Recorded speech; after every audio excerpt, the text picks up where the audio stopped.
Hello, hello, hello, and welcome to Emerald Top with me, Mark. Hope you're doing well today, wherever you are. It's nice and sunny and breezy again. I think that's a very British thing to talk about the weather. Yeah, sun's shining out again, which is always a good thing. And so is the rain, I don't mind either. No messages at the moment today. What's been coming through for me today is more about the twin flame journey, or as I like to say, eternal soulmate journey, and parts of yourself that, if you're resonating with this reading or in general with the twin flame journey, that are healing, and things that are coming up that haven't come up before. And as we move out and we push out a bit, that those things are there and are changing, and maybe things like attachment styles, and whether you're a bit more avoidant or whether you're a bit more attached in that style, and maybe you're learning to be a bit more secure. And maybe that's what we're learning to be, is a bit more secure in ourselves and stand in our own power and understand those different parts of ourselves and how they reflect to others and how others reflect back to us. Lessons we may have not learned yet in 20, 30, 40, 50 years of our lives so far.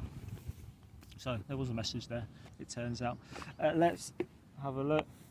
Hope you made some wishes on those dandelions. Okay, first card out today is number 2, the High Priestess, intuition and knowingness. Talking of that eternal soulmate journey, or even if you're on a soulmate or a love journey with somebody who is special to you at this moment, is taking up a lot of your time. It talks about that knowing, the things that are unsaid, the things in the hidden realms, that intuition. The High Priestess knows these things. The number 2, harmony and balance. Interestingly, at the bottom of the deck is number 7, the Monarch, victorious. So you could be on a path to victory. You could be balancing that yin and yang element, or those dualistic elements of yourself with inner knowing. This relates to the moon and relates to Cancer as well, which is ruled by the moon. So things in your knowing that you're becoming more solidified and balanced in and ready to move forward with. Okay, next card will be Divine Masters Oracle.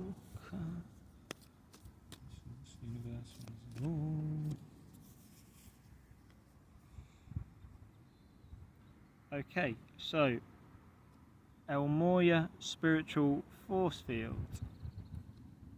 You are protected, and you're protecting yourself. The card says protective light is surrounding you, you are safe. And I guess that's that element of feeling more secure. It's not just having a house and a roof over your head and a job and being around people who make you feel safe, which is nice, and for our material survival is good. But you feel safe in yourself.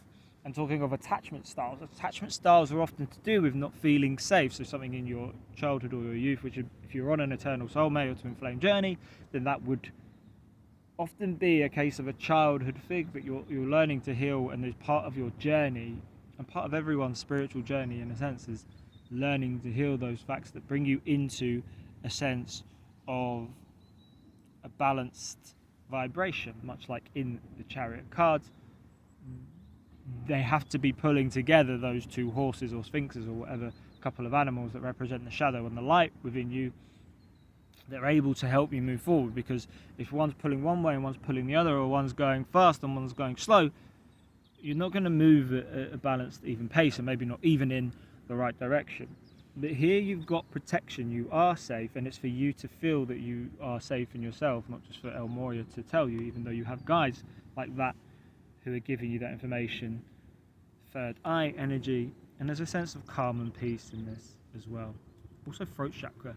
Maybe you need to speak in a way that feels safe. Something I learned today, interestingly, on the topic of anger, is about Inuits. And I've had a task today where I was like, I need to express anger in some way, and I haven't really found too much of it. I did an emotional cleansing journal, where you write down your negative thoughts and they're put down on a page, and I just kind of threw the paper away, which was nice and cathartic, and that was a level of anger. But I was struggling to find anger at the moment. I mean, luckily, that's how I feel in general this time. And obviously it's a lower vibration in general anger than a higher vibration of love. But it was interesting to see that these Inuit communities, which just come across my feed when I was researching about anger, is that in these communities, the parents generally don't shout at the children. They are quite calm, they're emotionally regulated. There's often kind of agreements within them not to shout at children. And this video is just going to carry on because the story is just cut out. But what I was saying is they're often emotionally regulated, they don't shout at the children.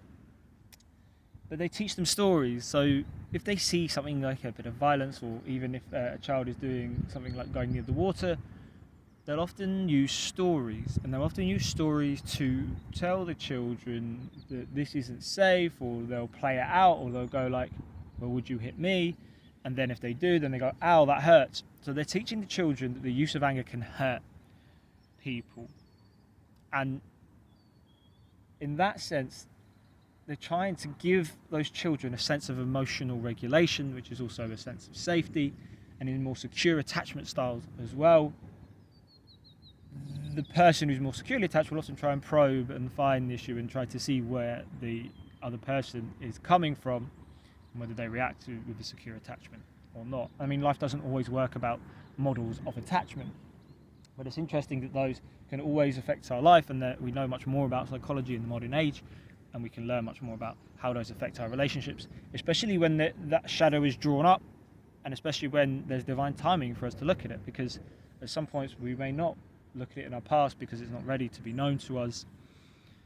But at this time, maybe things like that are coming up, and how you process anger and try and keep yourself in a higher vibration, and how you look at things in the present or the past or even the future, and try to get above those vibrations of fear and lack and anger, and try to look at them with love and understanding, and the lessons that you may be being taught, because you are safe and you are protected. And the bottom of the deck is Lakshmi and Ganesh, leading you to a more prosperous vibration. On the card it says prosperity vibration. You're attracting health, wealth and happiness. So you're, in this sense, quite calm and steadfast and abundant. And Ganesh can kind of be linked to Jupiter and those elements as well. And obviously we speak to a kind of divine union and partnership as well with these two. But there's a lot of abundance and beauty and calmness and stillness in there as well. Calmness and stillness and peace and love are higher vibrations. And if you have those in your life, then it's often a better foundation than just having the finances and the roof over your head. Although ideally you'd like a mix of both, and like Maslow's hierarchy of needs, you need the initial things to set up the higher things. But there's a sense of you building that security in yourself first, and then the universe can provide you with those things, and you can be more sure in your path. And your path may have been one where you haven't been sure, where the world has taken away that sense of security and you've doubted yourself often, whereas some people in a more narcissistic mindset or malignant psychopathic mindset haven't necessarily done that work, or have needed to, and have carried on in the same kind of patterns, or hid over their trauma. And at times you may have hid over your own trauma as well, but you've always had a sense that you wouldn't so much want to hurt and anger people like the Inuits teach their children, and how they emotionally self-regulate themselves, so that can be passed on in generations. I'll have a look at the Urban Crow Oracle.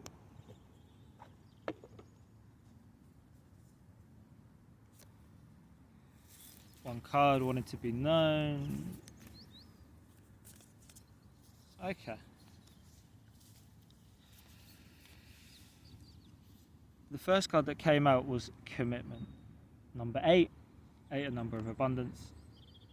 There is clearly a theme of partnership, whether it's actually union within yourself or your communities or it seems to be speaking to another person at the moment, and those shifts that are happening within you and outside of you, and then you're looking to join together, or even if it's just things you want to commit to in your own life, but first of all yourself, of course. It's a beautiful nesting kind of scenario, a couple of blueberries. It represents kind of safety, security, and joy as well. Joy is another high vibration if you look at the flowers and how beautiful this scene looks. Now after that came number 51, upheaval. So this can talk to where you've been or what you're still dealing with, and these kind of winds. This tree is uprooted, which is very much a symbol of lack of security and instability. And it's almost that this bird has flown the nest, or these nests have been flown from, and there's birds in the air. It's quite a mess of a scene. And this may have been your life. No offence, I know mine has in ways, so you're not the only one, don't worry. But it's looking to get to here, from here to here, and this would take a level of emotional regulation and balance, and trying to keep yourself in that higher, more prosperous vibration, because the more you do that, the more consistently the universe will bring you opportunities that you can take to go there and start to build and manifest consistently. And maybe that's a question we don't ask, is not just manifesting things, big things that happen at once, but to consistently be in that vibration and maintain it, so those things are coming into your life and staying sometimes in your life. And what that would talk to is balance, and that's what you're looking to get. You notice this lone kind of crow, beautifully perched, beautifully balanced, very composed, very self-regulated, and standing in a sense of pride, but a constructive sense of pride. It doesn't look flustered, it doesn't look troubled, and it's on its own. This card has no other crows, unlike many of the cards in this deck. It has the sun shining, and it's on top of the world almost, if you like. Yeah, there's winds, there is snow, you know, the conditions outside aren't perfect, but they're balanced. There's sun and there's wind. But this crow is able to center and move through it all in a very balanced way. At the bottom of the deck was routine. Underneath that was our old friend Raph. And what it suggests is that you're maybe changing your routine, or that your routine doesn't involve as much as this imbalance and upheaval when you're looking to commit to the things that are going to give you more balance and joy in your life and bring you a better routine. It's also saying, where do you want to go? Which flocks do you want to travel with? There's two different flocks of birds in this card, and there's no right or wrong answer. The one is the right one for you. This looks to be going away from the town, this looks to be going to the town, and maybe it's you going and finding places, or not travelling at all. Sometimes in the physical, you may be physically travelling, or you may be going online to meet groups. You may be astral travelling. You may just be travelling in your own mind to find those places within yourself that feel like home and balanced, and where you can place your commitment. Because you can't always force commitment, and if we try to make the commitments that other people advise us to make, but it's not in line with our soul and it's not in a higher resonance, it's never going to turn out as well as it could. So we'll take a card from the Time Traveler's Oracle.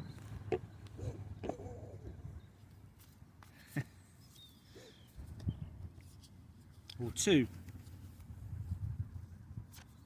So the first card out was 26, Magic. Glastonbury, Britain. And what it essentially looks like the Holy Grail. It gives vibes of Ace of Cups.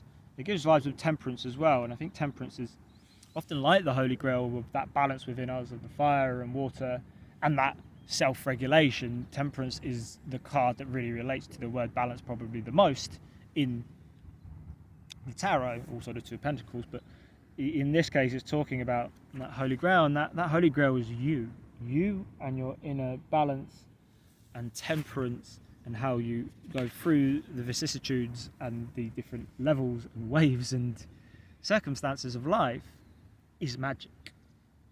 And it brings you magic, and it can cause you magic if you're able to hold firm in that vibration, and it takes work and it takes effort, but you can be like a knight of that magical realm, and that can bring in, number one, abundance. The Hanging Gardens of Babylon, it's a very kind of peaceful, serene, abundant scene here, and also relates to number one, so that abundance can be within yourself. Number one is also the magician in the major arcana. So the signs are good here. The signs are, if you find this holy grail within yourself, then it can ripple and ripple out, and you can find it with others, and you can be in an abundant place.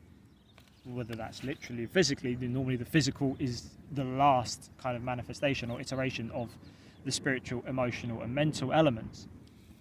But you can obviously bring this about, and if you start to feel more secure to do this and realize that you're always divinely guided and protected and safe, then magic can occur and come into your life.